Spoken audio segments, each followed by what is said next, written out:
Hello world, James here.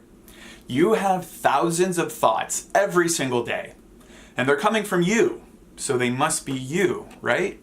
I mean, they're coming from your brain, so they must be who you are, right? Wrong. They're just something that your body produces, like farts or fingernails or saliva.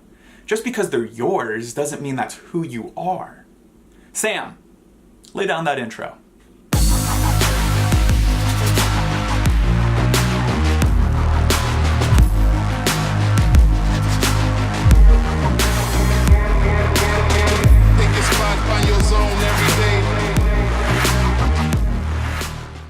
I totally get the confusion.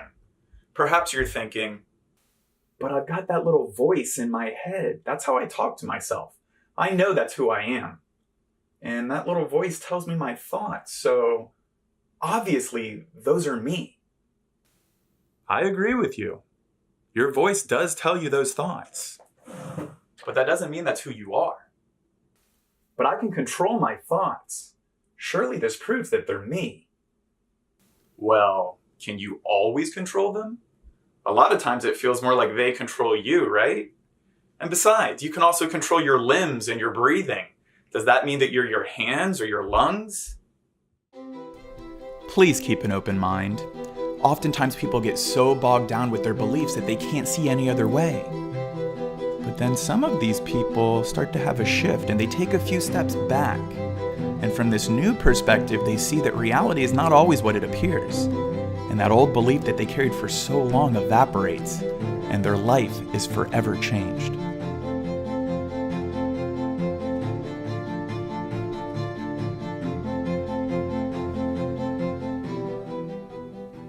Getting back to your point though, you're absolutely right.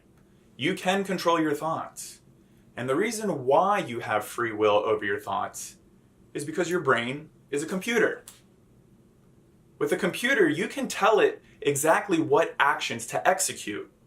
Or you can also program it and tell it to run actions autonomously. Right now, your computer, your brain, has all kinds of programs that are running in the background, things that you don't even know are going on, things that you are not always aware of. Now, what about AI? This is becoming a real big thing in the world, and it's only going to continue to grow. Pretty soon, you'll be able to have a computer that has AI, and then it can start thinking for you. What if you had your computer do its calculating and make decisions about your life using its complex algorithms and computing power? Maybe you would like the suggestions that it came up with.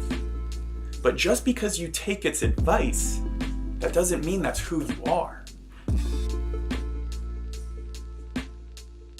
Your brain is the most powerful computer you own. It is capable of all kinds of wonders. But just because you take its advice, that doesn't mean that's who you are.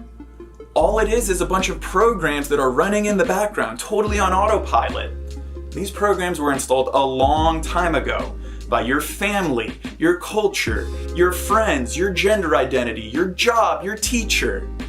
And they're always telling you what to do, what to think, how to act, who to impress, where to go. And you listen to them. You listen to them like they're real, like they're you. They're just programs. And you can change them anytime you want. We are all computer programmers. Some people program consciously. Most people program unconsciously. What kind of programmer are you?